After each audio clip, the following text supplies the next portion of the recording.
Não há combustível na Crimeia. Sim, as pessoas estão lentamente mudando para cavalos. A Crimeia de Putin está desmoronando.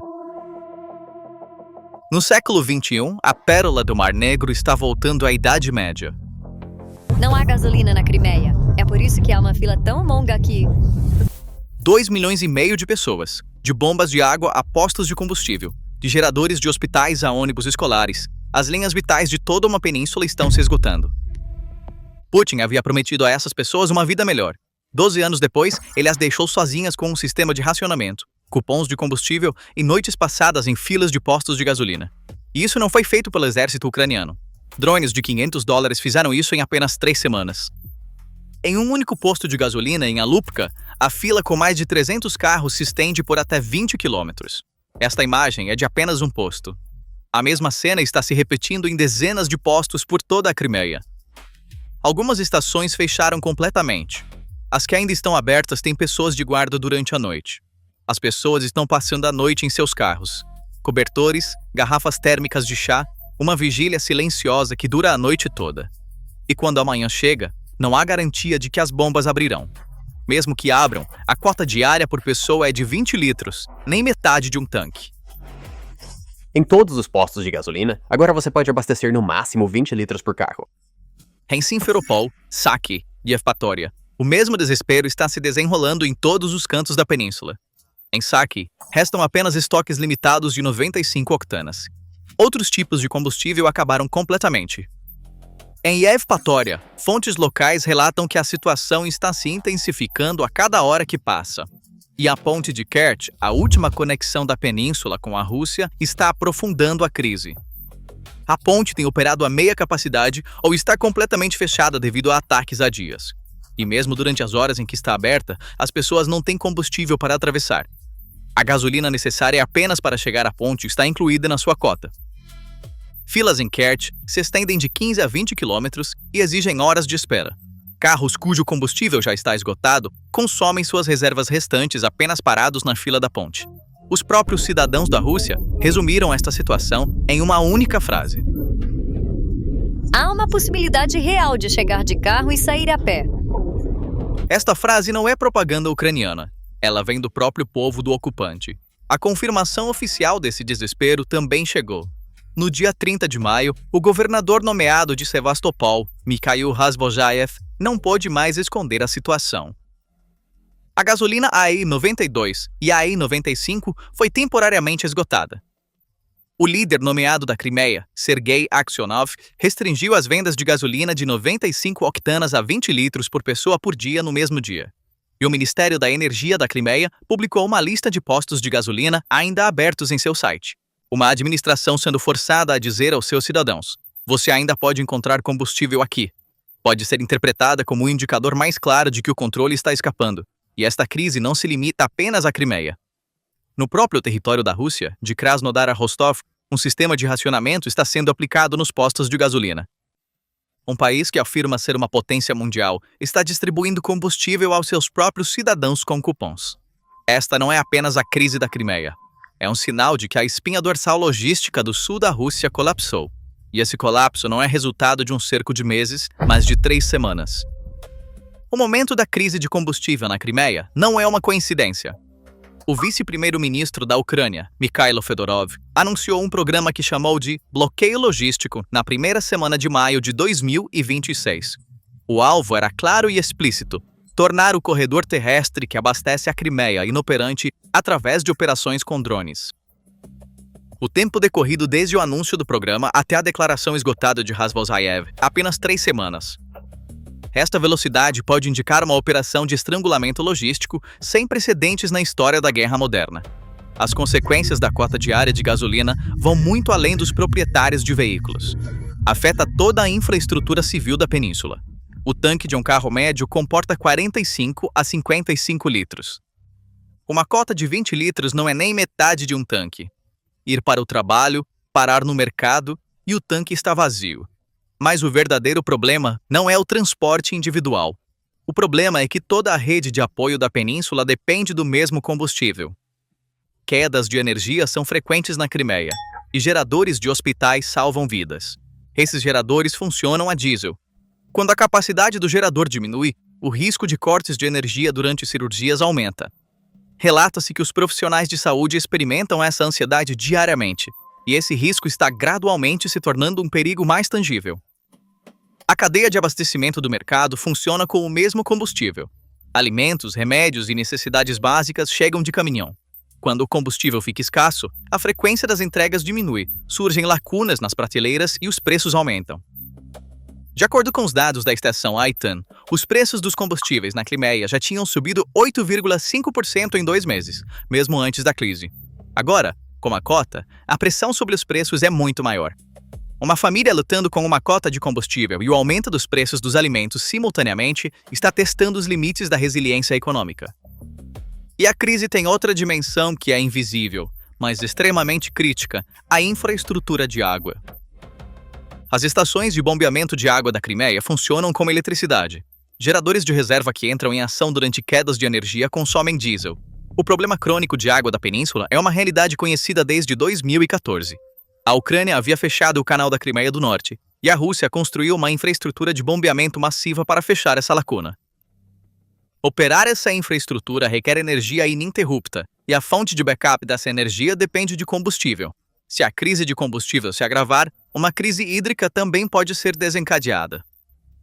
A Crimeia é também uma geografia agrícola: vinhedos, fazendas, estufas. Durante a época da colheita, tratores, bombas de irrigação e veículos de transporte consomem combustível intensivamente. A cota está também restringindo essas atividades agrícolas. As colheitas não podem ser feitas, os produtos não podem ser transportados, as estufas não podem ser aquecidas. As perdas na colheita elevarão ainda mais os preços dos alimentos, e a contração da produção local aumentará a dependência da península de suprimentos externos, o que significa que mais mercadorias precisarão passar pelo mesmo corredor bloqueado. Mas o corredor já está inoperante. Os ônibus escolares não podem operar. Os idosos e doentes crônicos não conseguem chegar às suas consultas. As tarifas de táxi multiplicaram-se, e o setor de turismo da Crimeia, que a Rússia vinha promovendo agressivamente, também está colapsando. Os turistas não virão para uma península que não consegue encontrar combustível. E quando um turista que chegou de carro volta para a Rússia dizendo: "Vim de carro, mas não consegui encontrar gasolina", eles refutam a narrativa do Kremlin com suas próprias palavras. E talvez o impacto menos visível, mas mais profundo da crise, resida na sua dimensão psicológica. As pessoas da península, que foi anexada em 2014, foram informadas: "Agora vocês fazem parte da Rússia. Uma vida melhor os aguarda." 12 anos depois, as pessoas que receberam essa promessa estão passando noites em seus carros nos postos de gasolina. A lacuna entre a vida prometida e a realidade vivida está se aprofundando um pouco mais a cada dia, e essa lacuna pode estar corroendo a narrativa da Crimeia do Kremlin por dentro.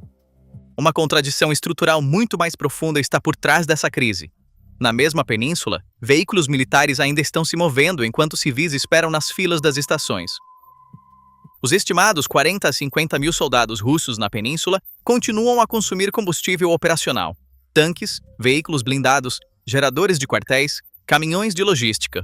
Combustível limitado é alocado primeiro para as necessidades militares. O que sobra para os civis está diminuindo. Essa dinâmica também foi observada em outras geografias. O Irã oferece o exemplo mais conhecido dessa fórmula. Os veículos da Guarda Revolucionária têm prioridade no abastecimento de combustível, enquanto a população civil enfrenta cotas e filas. A percepção de que os tanques deles estão cheios enquanto esperamos na fila criou uma das queixas sociais mais profundas contra o regime no Irã, e essa percepção, às vezes, se transformou em protestos nas ruas. Uma percepção semelhante parece estar se formando na Crimeia. É apenas uma questão de tempo até que um cidadão da Crimeia comece a pensar: "Estou passando a noite no meu carro enquanto os tanques deles estão cheios." E a história mostra que quando esse limite é ultrapassado, até os regimes mais sólidos tremem. E aqui, um conceito mais profundo entra na equação: o contrato social. Regimes autoritários operam com um acordo tácito com seus cidadãos. Você dá obediência política, eu fornecerei estabilidade econômica. A versão de Putin na Crimeia era exatamente esta: "Agora você faz parte da Rússia. Uma vida segura e próspera o aguarda." Para que este contrato se mantenha, o regime precisa atender às necessidades básicas. A cota de combustível pode representar o ponto onde este contrato é mais visivelmente violado.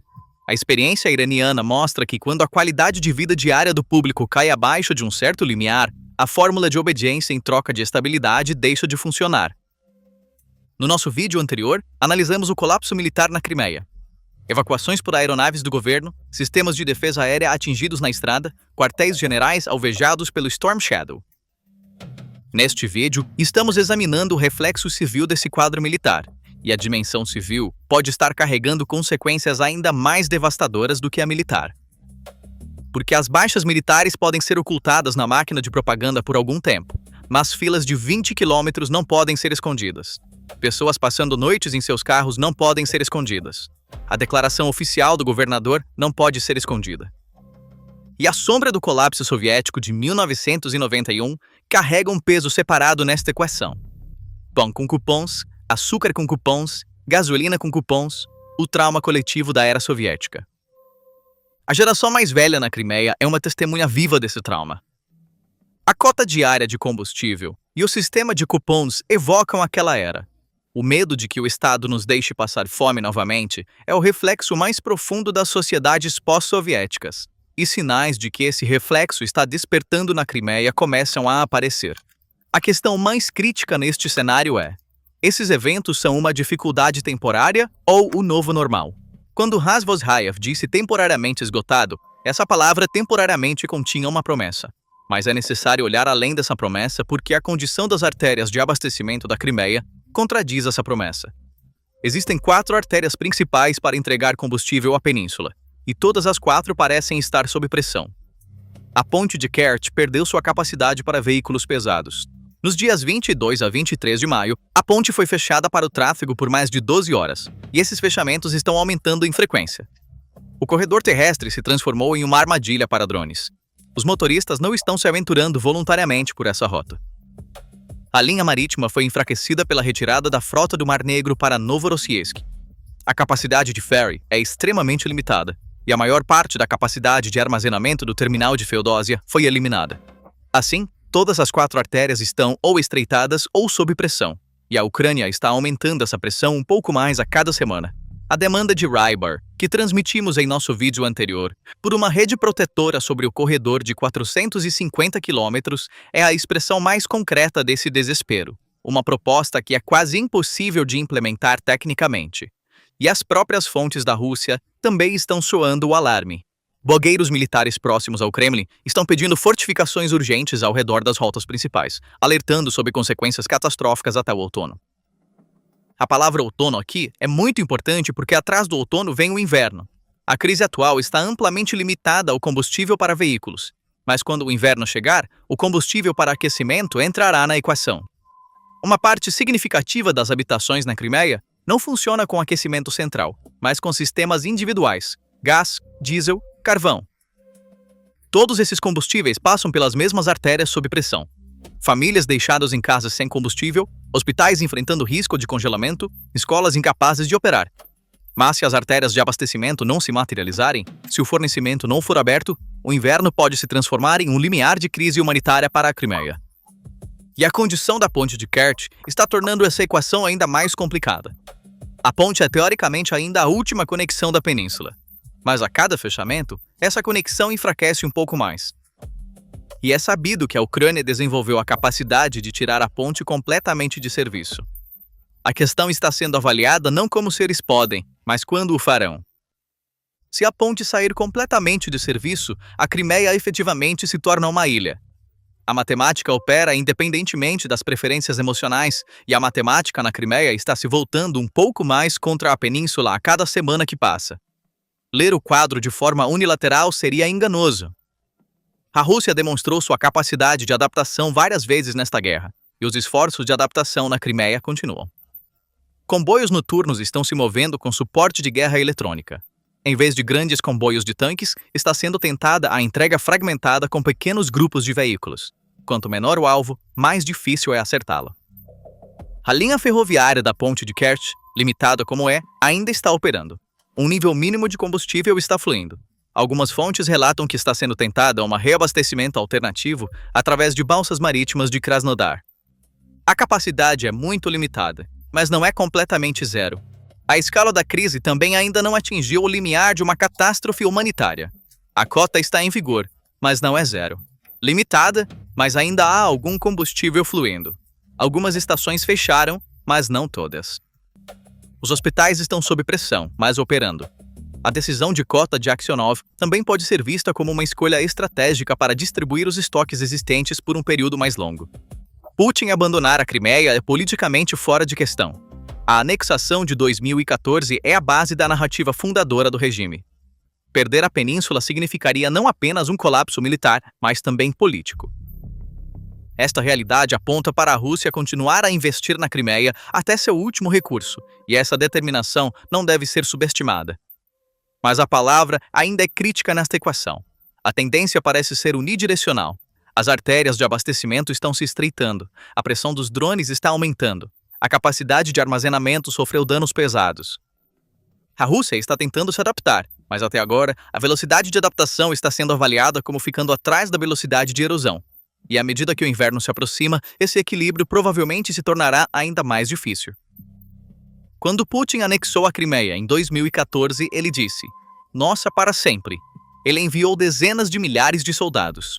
Ele estabeleceu o quartel-general da frota do Mar Negro. Ele prometeu a 2,5 milhões de pessoas uma vida melhor.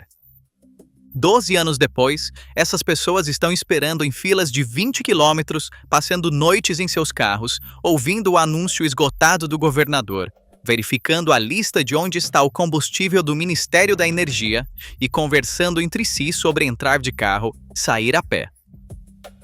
O programa de bloqueio logístico de Fedorov não levou meses, mas 3 semanas para alcançar este resultado. E à medida que as artérias de abastecimento se estreitam e o inverno se aproxima, esta equação continua a pesar mais contra a Crimeia. A diferença entre o que a ocupação prometeu e o que entregou é visível nos postos de gasolina da Crimeia, nas pessoas passando noites em seus carros e nos anúncios oficiais esgotados. Putin tinha dito para sempre: o combustível na Crimeia não conseguiu durar tanto. Então, o que você acha disso? Compartilhe nos comentários. Não se esqueça de se inscrever no canal e ativar as notificações para ficar atualizado com as últimas análises da PPR Global. Obrigado por nos escolher. Obrigado por nos escolher. Obrigado por nos escolher.